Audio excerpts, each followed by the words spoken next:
오늘 말씀은 저희가 지난번에 이제 계시와 실상이라 그래서 이제 요한계시록을 한 6번 했는데요. 저희 성도님들 중에서 이제 아직 성경을 좀 잘 모르셔서 이게 성경이 너무 그 요한계시록 해석이 너무 끼워 맞추기식이 아니냐 이렇게 말씀하신 분이 계셔서 제가 좀 추가적으로 우리가 이 진리라는 것을 우리가 어떻게 받아들여야 하는가에 대해서 오늘 이 하나님의 아들이라는 제목으로 말씀을 나누도록 하겠습니다. 근데 이제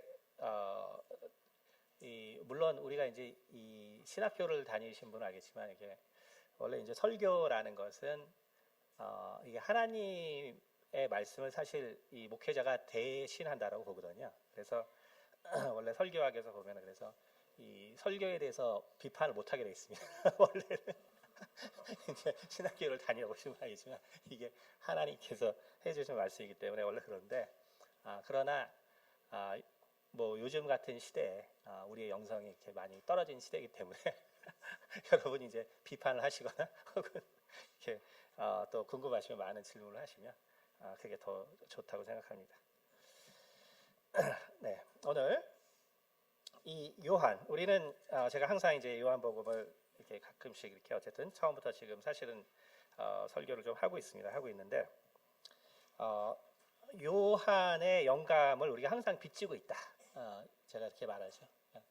우리가 정말 이 사도 요한이 참 없었으면 정말 우리가 과연 이 예수님에 대해서 어떻게 이해했을 수 있을까? 이런 생각을 많이 합니다. 우리는 흔히 생각하죠. 하필 예수님이 왜 2000년 전에 왔냐? 라고 할 때는 다 그 이유가 있으신 거죠. 바로 베드로와 같은 자가 지금 없는 것이고 또 요한 같은 자가 지금 없는 것이고 그리고 사도 바울 같은 자가 지금 없기 때문에 예수님께서 바로 그때 오신 거예요. 그때 하나님의 모든 계획이 결국 인간을 통해서 일어나는 거기 때문에 인간이 하나님의 말씀을 깨달을 수 있지 못하면 아무런 소용이 없는 것입니다. 그래서 오늘 이 말씀은 이 본문 말씀은 어떤 말을 지금 기록하고 있냐면은 예수님께서 직접 뭐라고 얘기하냐면 18절에 보니까 5장 18절 유대인들의 이로 말미암아 더욱 예수를 죽이고자 하니 이는 안식일을 범할 뿐만 아니라 하나님을 자기의 친아버지로 하여 자기를 하나님과 동등으로 삼으심이로라. 이 직전 바로 위에 보면은 바로 예루살렘에서 이 안식일 날 거기서 38년 동안 누워 있던 자를 고치시고 근데 하필 그게 이제 안식일이었죠. 그래서 그 짐을 싸들고 그 병자가 치유함을 받고 집으로 돌아갔거든요. 근데 이제 우리가 뭐 레위기 같은 데 보면은 결국 이제 안식일에 짐을 지고 다니지 말아라라고 했거든요. 그러니까 결국 이것을 범했다는 것이죠. 그것은 결국 이제 유대인들의 이제 심성이 결국 하나님에 대해서 왜곡돼 있어서 그런 거예요. 왜냐하면 안식일에 짐을 들지 말라고 한 것은 하나님께서 만나를 주시는 날이기 때문에 하나님께서 우리에게 모든 것을 복 주셔서 이제 한 주를 축복하는 날이에요. 그러니까 우리가 가끔씩 보면 여러분들이 주일이나 혹은 뭐 어쨌든 우리 교회는 주일이지만 주일에 일 안 하시는 분들 계시죠, 그렇죠? 우리 인간적인 생각으로는 그게 참 어리석은 것 같지만 그렇지 않다는 거거든요.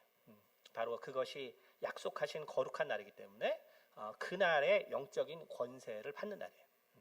근데 이제 인간이 그런 걸 모르기 때문에 결국은 이제 안식일에 일을 하게 되고 일을 하니까 결국 그래서 하나님의 계명을 범하게 되고 그래서 그때 이제 짐을 지지 말라는 것은 뭐 결국은 돈을 벌기 위해서 너의 염려를 위해서 그날 뭔가를 하지 말라는 것이지 이와 같이 지금 병자된 38년 고통을 받고 있는 형제를 돕지 말라는 소리가 아니죠. 아니나 유대인들은 결국은 이제 너무나 그들의 고통이 수백 년간 나라가 없었던 고통이 너무 심했기 때문에 결국은 이제 철저하게 율법을 지키려다 보니까 이제 완전히 잘못된 해석들을 통해서 이제 사는 시대가 돼버리신 것입니다. 바로 그래서 지금 안식일에 이렇게 하나님의 율법을 어긴 것처럼 보이는 것도 너무나 이제 기분이 안 좋은데 그런데 뭐라고 했냐면은 여기 18절에 보니까 하나님을 자기의 친아버지라 하여 자기를 하나님과 동등으로 삼으셨다라고 했거든요. 그러니까 여기서 보면 이제 자기의 친아버지. 그래서 친아버지라는 건 뭐냐면 영어로 보면 이제 his own이라고 돼 있고요. 그다음에 헬라어도 마찬가지로 자신의 아버지라고 돼 있습니다. 그래서 친아버지. 그러니까 우리가 하나님의 아들, 예수께서 하나님의 아들임을 우리가 과연 어떻게 믿을 수 있냐는 거죠. 그러니까 우리의 이제 많은 궁금증은 뭐냐면 예수 그리스도가 하나님의 아들인 것을 우리가 무슨 수로 알 수 있느냐. 그래서 성경을 보면 그래서 예수께서 하나님의 아들이라고 고백한 것은 성경을 쭉 살펴보면 아시겠지만 마가복음에서는 회당에 있었던 귀신이고 마태복음에서는 예수님을 시험했던 사단이고 그렇죠? 그러니까 바로 이렇게 그 다음에 이제 천사들이 누가복음 보면 천사들이 예수 그리스도를 하나님의 아들이라고 얘기합니다. 그러니까 영적 존재들은 다 예수가 하나님의 아들인 것을 알아요. 왜냐하면 영의 세계에는 우리가 숨길 수 없기 때문에 영적 존재들은 다 압니다. 예수께서 하나님의 아들인 것을. 그러나 인간은 알 수가 없는 거죠. 육을 가진 인간은 도대체 예수께서 저 사람이 어떻게 하나님의 아들이냐? 그냥 우리와 같은 한 인간이지 어떻게 하나님의 아들이냐?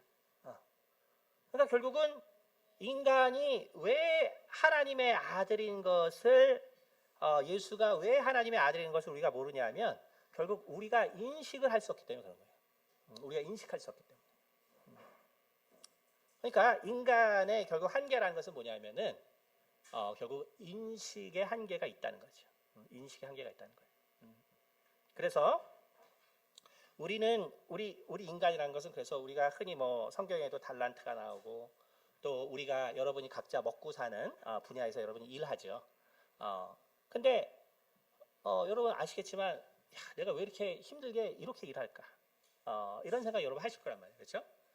회사 다니는 분은 회사 다니는 대로 내가 이렇게 힘들여 일 아무리 해봤자 어떻게 돼요?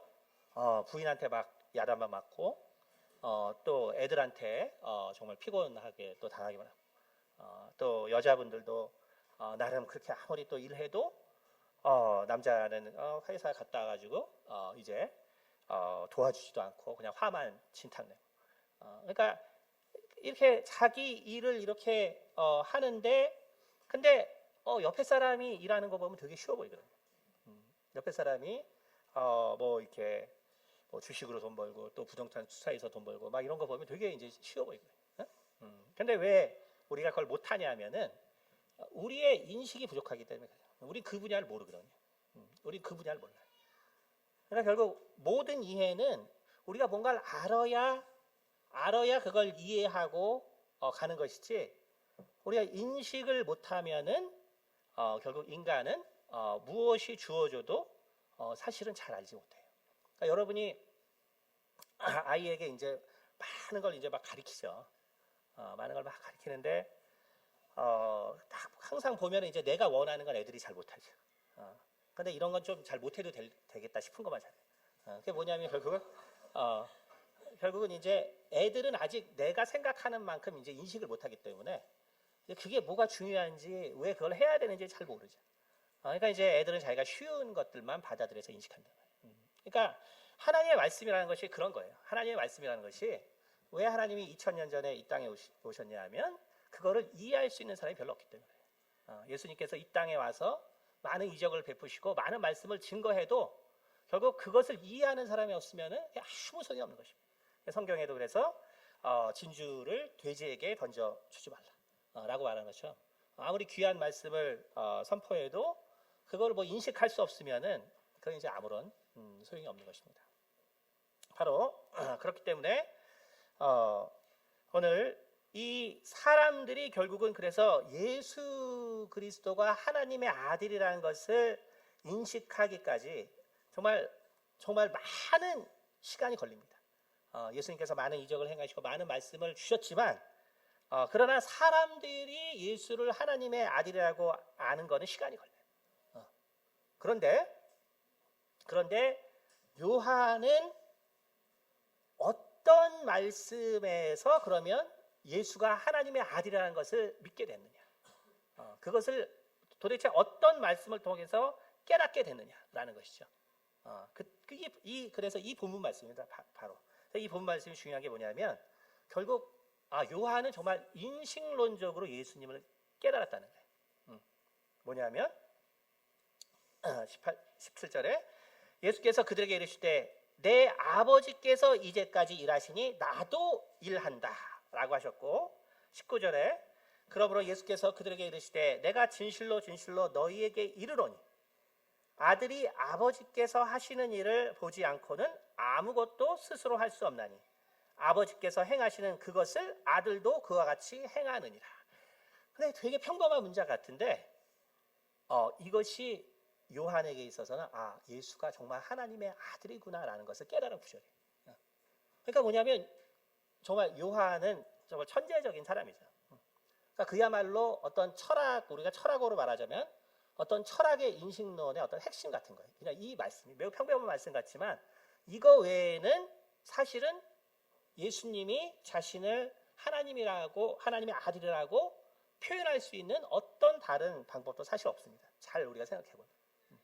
그러니까 예수님은 아주 간단하게 하나님 아버지가 자신의 아버지이기 때문에 내가 내 아버지로부터 배웠다라는 진실을 그대로 말한 것입니다. 그러니까 어떠한 복잡하게 어떤 이론을 가지고 논리를 가지고 막 이래서 하나님 아버지가 내 아버지라고 말하는 것이 아니라 있는 그대로. 그래서 원래 진리라는 것이 그렇기 때문에 진리라는 것은 우리가 깨달아가는 것이 아니라 그래서 드러나는 것을 우리가 발견하는 것입니다. 우리가 모르는 길을 들어가서 깨닫는 것이 아니라 성경을 통해서 다 주어진 것을 우리가 결국 아는 것. 진리는 그렇게 알게 되는 것이죠. 우리가 깨달아서 가는 것이 아니에요. 그러니까 그러면 우리가 성경을 볼 때 사실은 성경에 참 비유가 많습니다. 그러니까 요한계시록은 이제 그거의 완성판이지만 우리가 끝판왕이라고 그러죠. 끝판왕이지만 그렇지 않아도 복음서에도 되게 비유가 많거든요. 그러니까 이게 도대체 이 비유들을 어떻게 해석해야 되나? 이 비유를 어떻게 해석해야 되나? 그래서 우리가 그것을 우리가 사실 여러 번 설교에서 이렇게 부분 나왔지만 오늘 한번 좀 정리를 해드리겠습니다. 마태복음 1장 가보겠습니다. 마태복음 1장 18절 제가 읽어드렸습니다. 예수 그리스도의 나심은 이러하니라. 그의 어머니 마리아가 요셉과 약혼하고 동거하기 전에 성령으로 잉태된 것이 나타나더니 그의 남편 요셉은 의로운 사람이라 그를 드러내지 아니하고 가만히 끊고자 하여 이 일을 생각할 때 주의 사자가 현모가 이르되 다윗의 자손 요셉아 내 아내 마리아 데려오기를 무서워하지 말라. 그에게 잉태된 자는 성령으로 된 것이다. 아들을 낳으리니 그 이름을 예수라 하라. 이는 그가 자기 백성을 그들의 죄에서 구원할 자이심이라. 이 모든 일이 된 것은 주께서 선지자로 말씀을 이루려 하시니 이르시되 보라 처녀가 잉태하여 아들을 낳을 것이요 그의 이름은 임마누엘이라 하리라 하셨으니 이를 번역한즉 하나님이 우리와 함께 계시다 함이라. 요셉이 잠에서 깨어나 일어나 주의 사자의 분부대로 행하여 그의 아내를 데려왔으나 아들을 낳기까지 동침하지 아니하더니 낳음의 이름을 예수라 하니라. 이렇게 말씀되어 있죠. 그래서 예전에 이제 제가 이 요셉에 대해서 한번 설교를 한 적이 있어요. 혹시 기억나시는 분도 계시겠지만 그러나 어쨌든 좀 다시 한번 생각해 보시면 우리가 이 신약의 성경 해석 방법을 처음으로 배우고 그리고 그것을 적용했던 사람이 바로 누구냐면 요셉입니다. 요셉이에요. 그러니까 우리가 이 예수의 이 땅의 아버지로 어쨌든 계셨던 요셉이 처음으로 구약과 신약을 연결해서 해석하는 방식을 스스로 한 것이 아니고 바로 천사를 통해서 가브리엘이라고 보통 얘기하죠. 가브리엘 천사장을 통해서 처음으로 구약과 신약을 합쳐서 설명하는 방법을 배우게 됩니다. 그래서 예수님께서 항상 설교할 때 보면 구약의 말씀을 인용하시고 자신의 상황을 말씀하시죠. 또 예수님의 제자들도 결국 구약을 인용하고 그리고 신약에서의 상황을 바로 적용합니다. 근데 여러분이 보시면 알겠지만 어떤 거는 확실한 것 같은데 어떤 거는 억지 같아요. 그렇죠? 그런 게 되게 많죠. 그런 게 되게 많습니다. 그러니까 그게 뭐냐 하면은 우리 인간의 눈으로 성경을 보는 것이 아니라 기독교라는 것은 하나님께서 우리에게 보여주신 방식으로 보는 거예요.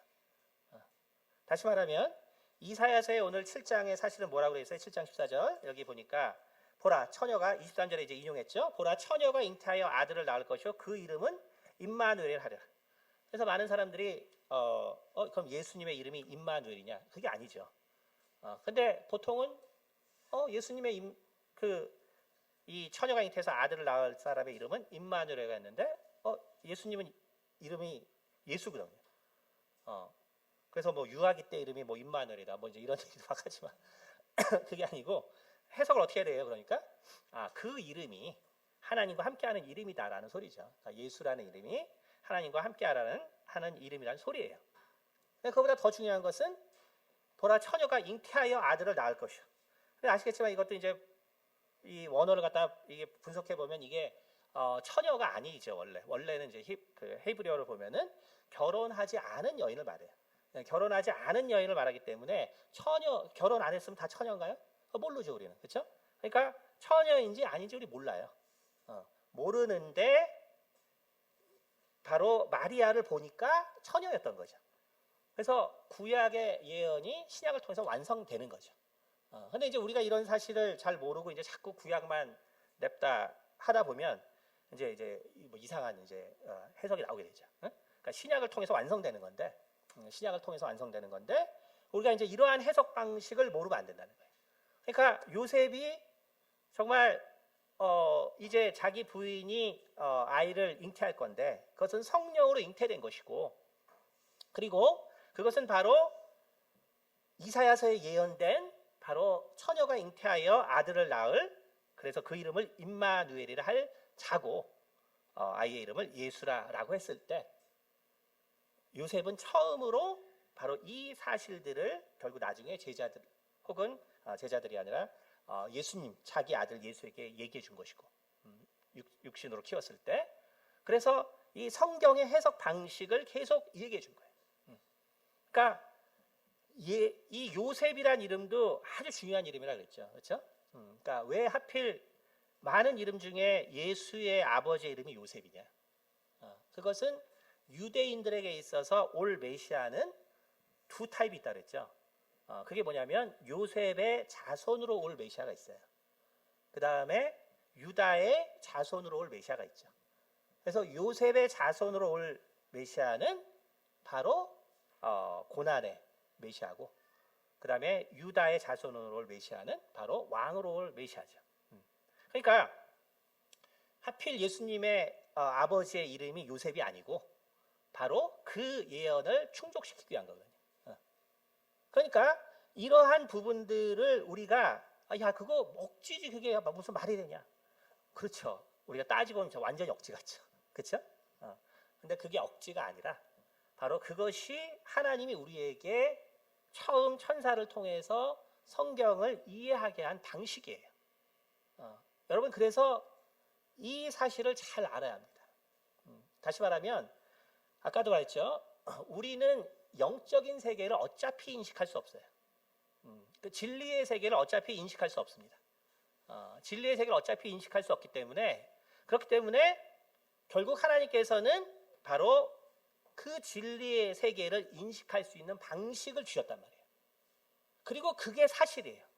근데 왜 그것이 사실처럼 보이지 않냐면 결국은 하나님의 말씀을 기록한 것도 인간이기 때문에 그런 거예요.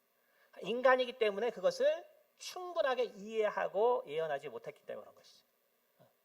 그러니까 결국은 모든 것이 인간을 통해서 있기 때문에 바로 인간이 이해하는 것에서는 다 한계가 있습니다. 그래서 제가 이런 그 영적인 사역을 하지만 항상 강조하는 게 뭐냐면 영적인 은사들은 기독교 외의 모든 종교에 다 있다. 그 다음에 어떤 능력으로 뛰어난 거는 실은 무당이 더 뛰어난 무당이 많다. 우리 목사님들 중에서 뭐 능력 있고 막 뛰어난 목사님들이 계시지만 뛰어난 걸로 치면은 뛰어난 무당이 더 많다. 우리가 능력으로 치면. 뭐 강남에 있는 저런 선사들 뭐 몇천억짜리 건물 그냥 지었겠어요? 우리가 경기도 같은 데 보면 몇천억짜리 건물들이 있죠. 뭐 8층짜리 막 선사들이 있죠. 거기 다 병자들이 나와서 수천억씩 헌금해서 그렇게 하는 거예요. 그러니까 능력으로 치면 뛰어난 사람 많죠.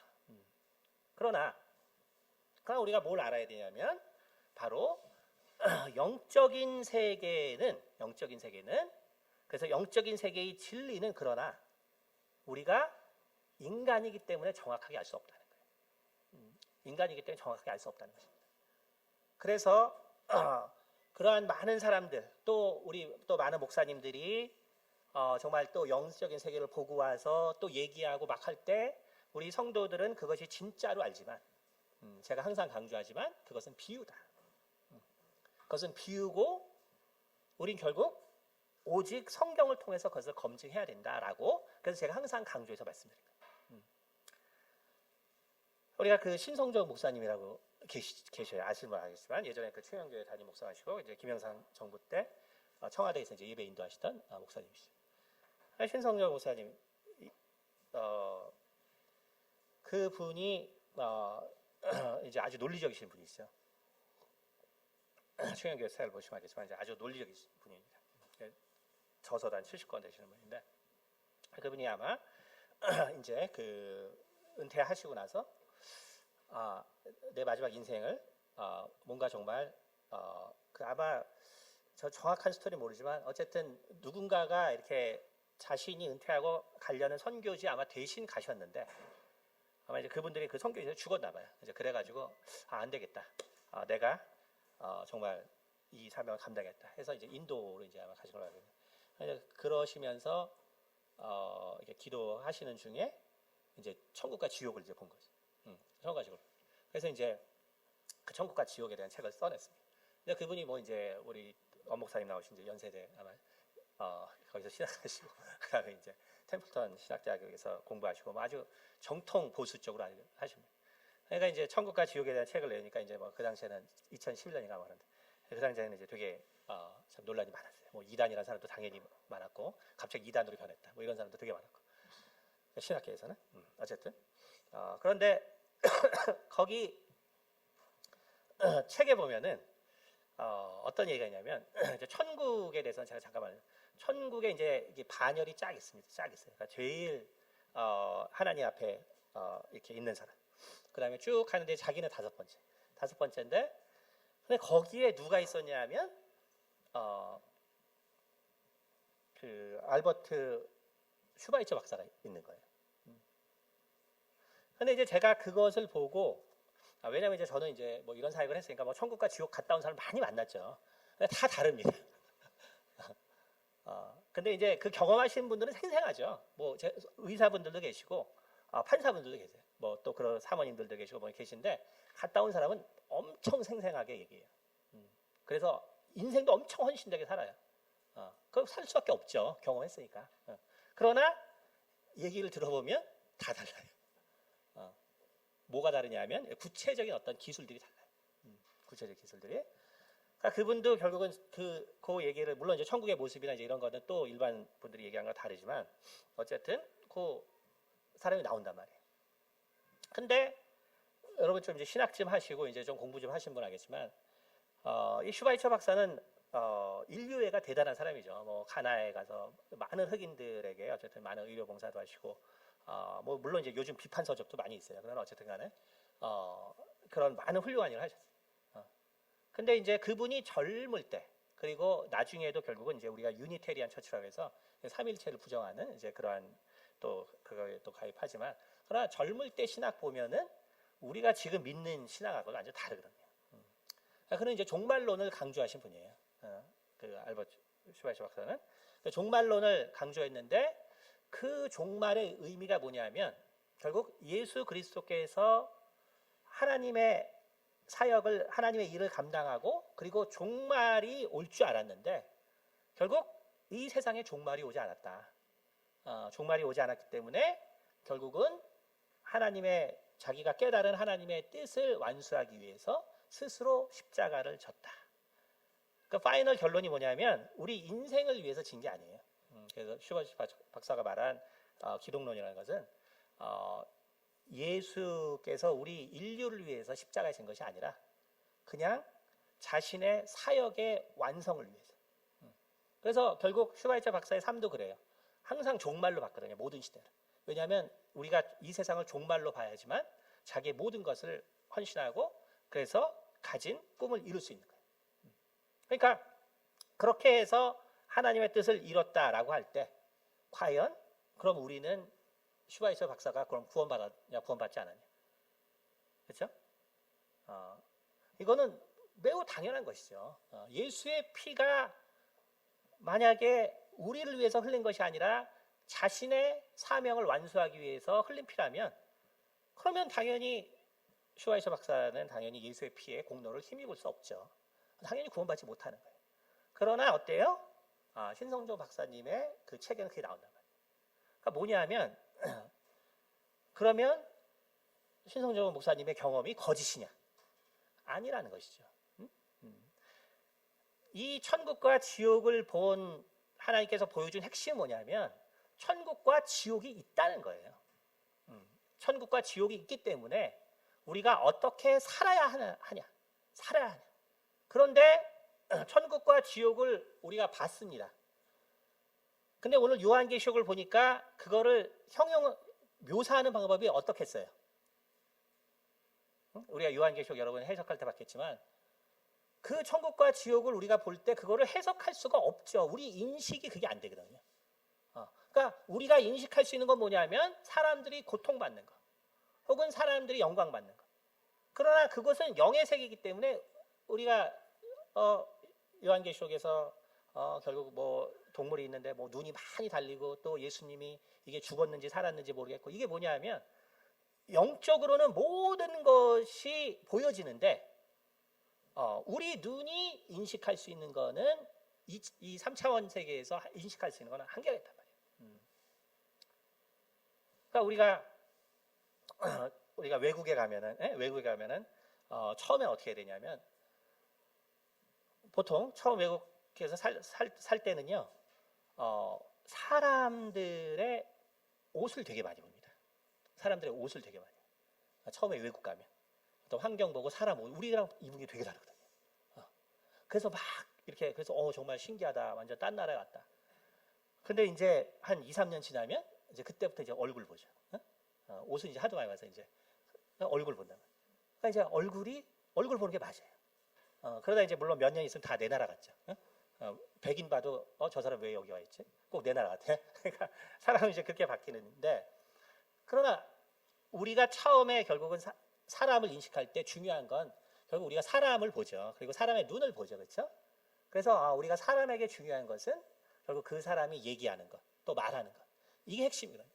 그러나 처음 외국에 갈 때는 사람에게는 관심 없단 말이에요. 그냥 그 사람들이 뭐 입고 뭐 먹고 와 신기하다 막 이거죠. 근데 그거는 다 비본질적인 거예요. 그러니까 천국을 처음 가서 천국과 지옥을 봤는데 이 사람들이 느낄 수 있는 건 뭐냐면 결국은 비본질적인 게 섞여 있기 때문에 도대체 뭘 어떻게 기술해야 될지를 알 수가 없는 거예요. 그래서 여러분이 항상 이러한 영적인 책을 쓸 때는 그 사람이 완전하게 쓸 수가 없는 거구나 원래부터. 왜냐하면 우리 인식의 한계 때문에 그런 거예요. 인식의 한계. 그러니까 결국 어떻게 되냐면 그 사람이 인식하고 있는 거를 바탕으로 결국은 작성될 수밖에 없는 거예요. 그렇기 때문에 신성정 목사님의 그 저서의 핵심은 천국과 지옥이 있다는 것이지 거기에 슈바이처 박사가 있다는 건 뭐냐면 그분의 인식론에 그분은 아주 논리적인 신학을 했기 때문에 바로 그러한 어떤 인류애적인 사명 또 이러한 것들이 우리 신앙 안에 들어와 있으면 좋겠다라는 평소의 생각이 많았기 때문에, 그렇기 때문에 어떠한 인물을 그렇게 그 사람이라고 본 것이겠죠. 다시 말하면 우리가 이 믿음이라는 것 자체가 바로 그런 거예요. 우리가 예수님을 어떻게 하나님의 아들이라고 우리가 알 수 있을까? 도대체 어떻게 예수님이 표현해 줬어야, 도대체 어떻게 표현해 줬어야 바로 예수님이 하나님의 아들인 것을 우리가 과연 인식할 수 있겠는가? 그래서 예수님은 바로 자기 자신을 표현할 때 뭐라고 했냐면, 바로 아버지께 다 배운 것을 내가 똑같이 따라 행한다. 그야말로 정말 그게 보통 말 같지만 정말 인신론적 관점에서 핵심적인 건 그냥 진리대로 말씀하신 거예요. 여러분, 인간이라는 것, 우리 아이가 이제 걷는 걸 보면은 그걸 느끼죠. 우리가 왜 인간이 정말 걷는가? 이번에 많은 이제 의문을 가졌죠. 또 왜 안 걷는가? 근데 결론은 뭐냐면, 결국 우리가 기어다니면 쟤는 평생 기어다니겠구나. 그거예요. 우리가 걸어다니니까 결국 걸으려고 결국 시도하는 것이지, 사실 걷는다는 건 되게 위험한 것이죠. 그래서 우리가 그 와일드 차일드라 그래서 뭐 전 세계적으로 한 10건 정도 있지만, 가끔씩 동물하고 큰 아이들 보면 다 발견됐을 때는 다 깁니다. 기고 동물처럼 울어요. 늑대에서 키웠으면 늑대 소리 내고, 개가 키웠으면 개 소리 내고, 똑같이 그렇게 합니다. 그러니까 뭐냐면 인간이 그래서 진화가 됐다는 거는 그거는 불가능한 일이에요. 우리가 그거를 인문학적 관점에서 보면 사실은 불가능합니다. 이제 고대 우리가 뭐 인도나 또 혹은 여러 국가에서도 이 왕들이 아이들이 도대체 어떻게 말을 시작할까, 이런 연구를 한 왕들이 있어요. 그러니까 그런 기록들이 있어요. 우리가 가끔 성경 공부할 때 보지만, 그래서 언어를 안 가르쳐주면 평생 이야기 못합니다. 아무 이야기 못합니다. 다시 말하면 하나님께서 창세기에 정말 우리에게 이 문화를 줬다는 거. 아담에게 처음 한 일이 뭐냐면 결국 이름을 짓게 하는 거예요. 이름 짓기.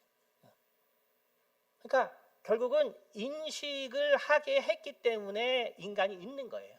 다시 말해서 우리가 지금처럼 생각하고 말하고 쓰는 것이 이 세상이 창조됐다는 증거입니다. 사실은 그냥 진화로는 절대로 지금 같은 인간이 나올 수가 없어요. 절대로 나올 수 없습니다. 그러니까 희망일 뿐이죠. 다시 말하면 바로 우리 인간이라는 건 바로 그런 존재예요. 그러니까 우리가 그걸 이해하면 오늘 예수님이 뭐라고 했냐면, 나는 아버지께서 행한 일을 다 행한다. 그러니까 결국 우리가 그래서 하나님의 아들을 믿는 것, 예수님께서 하나님의 아들이심을 믿는 것은 여기 있는 것처럼 아버지께 행하시는 것을 아들도 그와 같이 행한다. 그런데 예수님께서 행하신 것을 보세요. 그는 정말 전도도 하시고 제자도 가르치시고 능력도 행하시고 뭐 할 것 없이 다 하시죠, 그렇죠? 근데 우리는 어떻죠? 우리는 어떤 사람은 뭐 저처럼 이제 설교를 잘할 수도 있고, 어떤 사람은 전도를 잘할 수도 있고, 어떤 사람은 봉사를 잘하고, 어떤 거는 뭐 사람마다 다 달란트가 달라요. 왜 달란트가 다르냐면 아까 말한 것처럼 우리는 결국 인식한 것만 결국 이해하기 때문에, 우리가 인식할 수 있는 것만 이해하기 때문에 결국은 그것만 내가 잘하게 되는 거예요. 그걸 우리가 성격이나 특질이라고 하는 것이죠. 그렇기 때문에 요한은 그것을 안 것입니다. 도대체 예수님께서 행하신 그 모든 것을 보고 인간을 비교할 때, 저분은 정말 사람이 아니구나. 사람이 아니다. 왜냐하면 사람으로는 도저히 그 모든 것을 할 수 없는 거예요. 우리가 인간이기 때문에 하는 것이죠. 사람으로서는 도저히 그것을 할 수 없는 거예요. 그런데 예수님께서 정말 너무나 많은 것을 행하셔서 도대체 저분은 누구에게 혹은 어떤 계기로 저런 분이 되었을까? 라는 궁금증이 있었는데 딱 정확하게 예수님께서 말씀하신 거죠. 아버지가 행하신 것을 내가 보고 그대로 행하느니라. 그러니까 다른 사람들은 기억 못하죠. 다른 사람들은 예수님이 이런 말을 하는 거 기억 못해요. 그러나 요한은, 그래서 제가 항상 말하지만 요한의 그 천재성, 또 요한의 그 생각의 깊이가 아주 단순한 말이지만 바로 그 진리의 말을 바로 기억하고 바로 우리에게 얘기해 준 것이죠. 다시 말하면 예수님도 그가 그 많은 그 능력과 많은 그 복음의 내용들과 이것을 누구에게 들었냐 하면 바로 하나님께 들은 거예요. 그러니까 하나님께서 계셨어야지만 그 이야기를 듣고 예수님도 그것을 이해하고 보고 그대로 행할 수 있는 것이죠. 그런데 바로 하나님께서 그렇게 많은 것을 얘기하고 복고 두고 하게 하셨지만 예수님이 또 우리에게 얘기할 때는 우리는 그것을 우리의 인식의 한계 때문에 제대로 얘기해 줄 수 없는 거예요. 그러니까 제가 성경 공부할 때 제가 그 젊을 때 항상 제일 많이 들었던 얘기가 뭐냐면 형하고 성경 공부하면 되게 그럴듯하대요. 근데 며칠 지나면 아닌 것 같대. 근데 그걸 한 2년은 해야 돼. 그래서 내가 2년 정도는 해야 돼. 그게 답이거든. 그렇죠. 항상 들을 때는 그럴듯해요. 근데 막상 집에 와서 생각하면 이거는 이렇게 되고 저건 저렇게 되는데 이제 생각해보면 이제 아니죠. 그래서 또 의심을 잔뜩 들고 옵니다. 그래서 일주일 동안 그렇게 해서 한 2년은 해야 그래야 제대로 된 이제 신앙을 갖게 되는 거예요. 왜냐하면 우리가 인식할 수 있는 것에 한계가 있기 때문에 그래요. 그래서 여러분이 항상 주일날 설교를 그래도 들으면 뭔가 하나님 있는 것 같은데 또 이제 며칠 살다 보면 다 이제 까먹죠. 하나님 진짜 있네. 그게 왜 그러냐면 우리가 인식의 한계 때문에 그래. 인식의 한계. 그러니까 내가 잘 이해하는 분야는 그냥 이해하는데 잘 모르는 분야가 나와서 그것을 이해하기까지, 그리고 내가 아는 분야가 내 모르는 분야랑 연결되면 그게 해결될까지 시간이 걸려요. 그래서 우리가 신앙생활이라는 게 필요한 거죠. 그러니까 그거를 초월해서 할 수 없는 거거든요. 우리가 한계가 있는데. 그러니까 제가 요한계시록 설교할 때 정말 그게 정말 끼워 맞추는 거 아니냐 라고 하신 게 이상한 게 아니에요. 우리가 성경을 보면 다 그게 끼워 맞추는 것 같아요. 그러나 정말 성경을 이해하고 또 하나님을 경험하고 또 내 삶을 경험하고 하면 이게 끼워 맞춘 게 아니라 정말이구나. 그것을 알 수 있다. 그래서 제가 요한계시록에서 예수님의 그 새 이름, 예수의 새 이름이 있는데 그걸 이제 예수라고 하니까 또 이제 참 불만이 있으신 분이 또 계시죠. 그게 무슨 말이 안 되냐? 예수가 이름이 새 이름이 있으면 그게 또 왜 어떻게 또 예수가 되냐? 또 딴 이름이 되지. 라고 하신단 말이에요. 그렇죠? 그래서 우리가 성경을 알아야 되는 거죠. 우리가 성경을 보면 하나님의 이름이 한 번에 다 우리에게 주어지지 않아요. 한 번에 주어지지 않습니다. 그러니까 여호와 니시, 여호와 라팔, 여호와 삼마 뭐 이렇게 하나하나씩 주어져요. 하나하나씩. 근데 그 이름은 뭐냐면 하나님의 특징이에요. 특징. 근데 여호와 니시라고 주어졌다고 해서 우리가 여호와 니시라고 안 부르죠. 그렇죠? 구약의 이스라엘 유대인들 아예 테트라그램에서 이제 여호와라면 안 쓰지만, 그러나 어쨌든 우리는 여호와의 많은 이름이 주어져도 그냥 그게 여호와죠. 하나님의 특징이. 그렇죠? 그러니까 우리가 예수의 이름이 정말 예수의 이름 뭐예요? 그 아버지의 많은 이름 중에서 제일 귀한 이름을 그 아들이 받은 거거든요. 그게 제일 귀한 이름이기 때문에 그 다음에 요한계시록에 어떤 새 이름이 주어져도 그냥 그것은 흔히 성경에서 그 이름이 주어지는 과정에 나타난 그러한 거에 불과한 거예요. 그러니까 종말론자들이 말하는 것처럼, 신천지에서 말하는 것처럼 그 이름을 알아야 구원을 받을 수 있는 게 아니에요. 그러니까 하나님의 이름은 옛날부터 계속 주어졌어요. 하나님의 특질을 사람들이 이해할 때마다.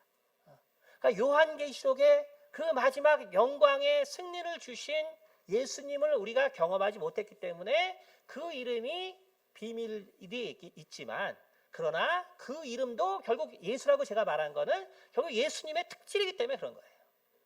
예수님의 결국 특징이기 때문에. 그래서 새 이름을 알아야 구원받는 것이 아니라 예수를 알아야 구원받는 거예요. 예수를 알아요. 그래서 우리가 그 예수라는 이름을 우리가 알아야 예수라는 이름에 자유가 있고 권세가 있고 능력이 있다는 걸 알아요. 그러니까 사람들이 뭘 제가 이렇게 시한 사람을 느꼈냐면 예수의 이름으로 귀신을 쫓으면은 좀 그 권세가 약하다고 생각하는 사람들이 있어요. 옛날 교회들은 많이 그랬어요. 왜냐하면 옛날에는 예수는 누가 있냐면 주일학교였거든요. 주일학교. 예수. 어린애들이 예수 하니까. 나이 드신 분들은 어떻게 했어요? 옛날에? 뭐 7, 80년 시간에 다 딱 앉으면 여호와여 이렇게 기도하죠. 그죠? 우리 때는 나이 든 사람은 다 여호와여. 그래서 나이 들고 이제 장로님 이렇게 폼이 나는 사람은 여호와여 하고 애들은 그냥 예수. 그게 아니에요. 그게 아니고 그것이 아버지의 이름이었는데 가장 귀한 이름이었는데 그걸 아들에게 주고 그리고 또 성령님도 그 이름을 오시거든요. 그래서 그것이 그냥 삼위일체 이름이에요. 예수란 이름은 세상에 가장 귀한 이름이고 천하 만물이 무릎을 꿇는 이름인데 만약에 그 아버지의 이름은 그거보다 더 권세가 세고 성령의 이름은 그 권세가 더 약하고 이러면 어떻게 되겠어요? 그게 아니죠. 그거 자체로 삼위일체 이름. 그래서 흔히 기도하다 보면 이런 질문 해요. 제가 예수님 기도하다 보니까 하나님 아버지께서 실망하실 것 같아요. 그래서 하나님 아버지 이렇게도 기도해야 되나요? 여호와여 이렇게도 기도. 또 어떤 사람은 이렇게 기도하다 보니까 제가 성령님을 부르지 않아서 성령님께서 서운하시지 않을까요? 근데 실제로 이렇게 얘기하시는 분들 계세요. 기도 많이 하다 보면 뭔가 하나님 아버지 하다가 또 예수 하다면 내가 예수님만 너무 찾아가지고 하나님 아버지가 실망하시나? 내가 예수님만 이렇게 기도하면 또 하나님이 삐쳐서 내 아들의 기도를 또 안 들어주시나? 그게 아니고 예수의 이름에 다 들어있는 것입니다. 그래서 우리가 성부와 성자와 성령의 이름으로 세례를 주라고 할 때 사도행전은 다 예수의 이름으로 주는 거예요. 그 이름에 모든 것이 다 삼위일체적으로 존재하는 것이기 때문에.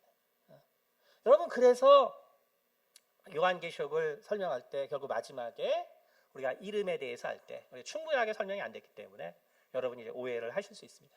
그러나 이 성경은 결국 모든 것이 결국 예수를 위한 책이라는 것을 아셔야 합니다. 그래서 5장 요한복음 5장 39절 이렇게 말씀하고 있죠. 너희가 성경에서 영생을 얻는 줄 생각하고 성경을 연구하거니와 이 성경이 곧 내게 대하여 증언하는 것이라. 그러나 너희가 영생을 얻기 위하여 내게 오기를 원하지 아니하는도다. 그러니까 이 성경을 이 66권을 갖다가 우리가 줄이면은 구약과 신약이라고 얘기할 수 있죠. 그렇죠? 그리고 그 내용을 보면 하나님의 뜻이라고 할 수 있어요. 그런데 이 성경 66권을 그야말로 한 단어로 얘기하라 그러면 예수예요. 예수입니다. 다른 것이 아니에요. 예수예요. 바로 이 예수기 때문에 예수님께서 너희가 성경에서 영생을 얻는 줄 생각하고 성경을 상고하거니와 이 성경이 곧 내게 대하여 증언하는 것이다. 그렇기 때문에 성경은 창세기부터 바로 요한계시록까지 예수에 대한 증언이고 그래서 구약과 신약의 그 말씀의 연결이 이상해서 야 너무 너네들 억지 쓰지 마라. 유대인들이 특히 많이 그러죠. 요즘 뭐 성경 많이 나오기 때문에 여러분 인터넷 보면은 유대인들이 기독교인 비판 엄청 많이 합니다. 그래서 특히 구약과 신약을 대칭해 놓은 걸 가지고 이거 말도 안 되는 거다. 그거 엄청 많아요. 그런데 왜 그 사람들은 그렇게 생각하냐? 바로 인식의 한계 때문에 그런 거예요. 인식의 한계. 그 다음에 구약의 사람들이 결국 하나님의 말씀을 들었지만 그들도 결국 인간의 식으로 표현하기 때문에 인식의 한계가 존재하는 거예요. 그래서 제가 항상 강조하지만 이성이 주어진 것은 그래서 믿음을 위해서예요. 이성이 주어진 것은 그래서 믿음을 위해서입니다. 여러분 우리 이성도 믿음이에요. 믿음의 가장 낮은 수준이 바로 이성입니다. 여러분 내일 해가 뜬다는 것은 그것은 진리가 아니에요. 그것은 이 하나님이 허락한 지구 안에서만 지냅니다. 우리가 인공위성을 타고 나가면 내일 아침에 해가 뜨지 않아요. 그럼 우리는 지구에 살면서 내일 아침에 해가 뜬 걸 진리라고 알죠. 그러나 그것은 바로 믿음 때문에 그런 거예요. 무슨 믿음이냐면 지구에서 살다 보니까 믿음이 생겼어요. 맨날 해가 이렇게 돌아서 뜨는구나. 해가 도는 것도 아니죠. 그러니까 뭐냐면 이성도 하나의 믿음이에요. 그런데 우리의 신앙의 믿음은 왜 위대하냐면 그것은 영원한 것을 믿기 때문에 그런 거예요. 이 세상 우리가 경험하는 모든 것들은 진실이 하나도 없습니다. 절대로 없어요. 여러분 아이들 키워보면 알죠. 너무나 나한테 잘할 것 같죠. 나중에 원수 될 수도 있습니다. 이건 대부분 원수가 되죠.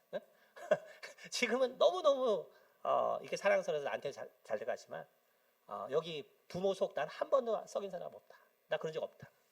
손 들어보세요. 나중에 다 원수가 됩니다. 그러니까 진리는 없어요. 그러니까 이 세상에는 진리는 없습니다. 진리는 없어요. 그래서 정말 믿음이라는 것은, 신앙의 믿음이 귀한 것은 바로 영원한 것을 바로 이해할 수 있는 유일한 방법이기 때문에 그렇습니다. 그래서 우리가 왜 성경 말씀을 읽으라고 하고 왜 우리가 성경 말씀을 많이 알아야 된다고 한다면, 우리가 은사도 있고 우리가 영적인 기도도 하고 하지만 제가 왜 그것들은 다 비유라고 얘기하냐면, 아무리 우리가 정말 그렇게 대단한 환상과 대단한 경험을 해도 결국 내가 아는 수준에서밖에 표현하지 못하기 때문에 그래요. 그렇기 때문에 우리는 성경을 통해서 모든 것을 해석하고 성경을 통해서 모든 것을 이해하되 바로 믿음의 방법으로 해야 한다는 것입니다. 그래서 마지막으로 6장, 요한복음 6장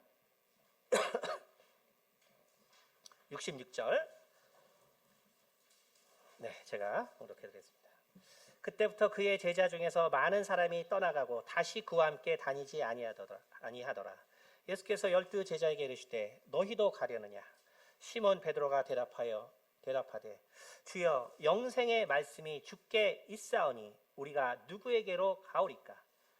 우리가 주는 하나님의 거룩하신 자이신 줄 믿고 알았습니다. 그 답이 여기 있습니다. 그래서 우리가 알고 믿을 수 없어요. 절대로 알고 믿을 수 없습니다. 왜? 우리가 인식하는 거는 내가 잘 인식하는 것만 알 수 있기 때문에. 그래서 여러분이 어떤 날은 교회에 와서 기분이 좋아요. 왜? 내가 이해하는 내용을 막 얘기해 주거든요. 근데 어느 날은 와서 목사님 말씀 뭐하는지 하나도 모르겠어요. 그래서 저는 인생사도 짜증나는데 목사님 말씀까지 막 짜증나서. 그 왜 그러냐면 내가 인식하지 못하는 내용을 막 얘기하거든요. 그러니까 절대로 우리가 알고 믿을 수 없는 거예요. 오늘 베드로 사도가 말한 것처럼 내가 정말 믿어보니까 정말 당신이 하나님의 아들이시오 그리스도라는 것을 알았습니다 라는 것입니다. 여러분, 바로 사도 요한이 정말 예수님께서 그 아버지의 행한 그 모든 것을 보고 정말 배웠다는 그 사실이, 그게 정말 그가 하나님의 아들이신 증거구나 라는 것을 깨달았을 때 사도 요한의 인생은 변한 것입니다. 여러분, 오늘도 여러분들도 이 자리에 오셔서 정말 여러분 이 자리에 오기까지 또 힘든 일도 있었고 기쁜 일도 있었겠지만 또 여러분의 몸이 아플 수도 있고 또 불편할 수도 있고 많은 마음의 걱정이 있을 수도 있어요. 그러나 사도 요한과 같이 정말 이 예수님의 말씀을 진리라고 믿을 수 있다면, 베드로와 같이 이 말씀을 정말 진리라고 믿을 수 있다면 나는 정말 행복한 자, 나는 정말 복된 자예요. 정말 하나님으로부터 모든 것을 배운 그 아들이 나를 사랑하시는구나. 정말 하나님으로부터 모든 것을 위임받으신 그 아들이 정말 나를 지키시는구나. 하나님으로부터 모든 것을 정말 이제 그 사명을 받은 아드님이 정말 나를 위해서 채찍에 맞으셔서 내 병을 고치셨구나. 여러분, 이것이 정말 믿어지는 순간 우리에게는 그 부활에 넘치는 활력이 있고 내가 이 세상에서 감당하지 못할 것이 하나도 없습니다. 세상에서 내가 두려워할 것이 하나도 없어요. 여러분, 정말 복이 무엇인가를 아셔야 합니다. 정말 복이라는 것은, 그래서 이 주님의 말씀을 그대로 믿을 수 있는 것이 복입니다. 그것이 진리이기 때문에 그 진리를 그대로 받아들일 수 있는 자가 바로 복된 자입니다. 그러나 믿음이 없다면 어떠한 참담한 결과가 나냐면 결국 진리가 있는데 결국 그 진리를 평생 다른 곳에서 찾아서 결국 멸망할 수밖에 없는 그 참담한 인생만이 있게 되는 것입니다. 그러므로 오늘 사도 요한이 우리 가운데 말해주신 정말 하나님의 아들이라는 것을 우리가 어떻게 믿는가에 대해서 깊이 묵상하시고, 참으로 그 믿음을 통하여 하나님께서 주시는 모든 복을 누리시는 우리 성도들에게를 예수 이름으로 축원드립니다. 기도하겠습니다. 할렐루야. 거룩하신 하나님 아버지, 감사합니다. 우리는 참 항상 우리가 아는 것을 대단하게 생각하고, 또 우리가 경험하고, 또 우리가 가진 것들을 참 최고의 것으로 생각하지만, 아버지, 이것이 참으로 얼마나 어리석은 것이며 또 어떻게 나를 멸망 가운데 이끌 수 있는가를 아버지 깨닫게 도와주시옵소서. 그러면 우리는 항상 이제 요셉이 우리 가운데 어떻게 성경을 보아야 할까를 정말 가르쳐 준 것처럼, 또한 이제 예수님께서 직접 어떻게 구약과 신약을 보아야 할 것을 가르쳐 준 것처럼, 또 사도들이 어떻게 구약과 신약을 통하여 예수 그리스도를 바라보아야 하는가를 가르쳐 준 이 믿음을 가지고 우리가 진리에 거하게 도와주시옵소서. 그 진리 가운데 나오는 능력을 우리 모든 성도들이 힘있게 도와주시옵소서. 감사드리며 살아계신 우리 주 예수 그리스도를 받들어 기도드렸습니다. 아멘. 네, 찬송가 258장입니다.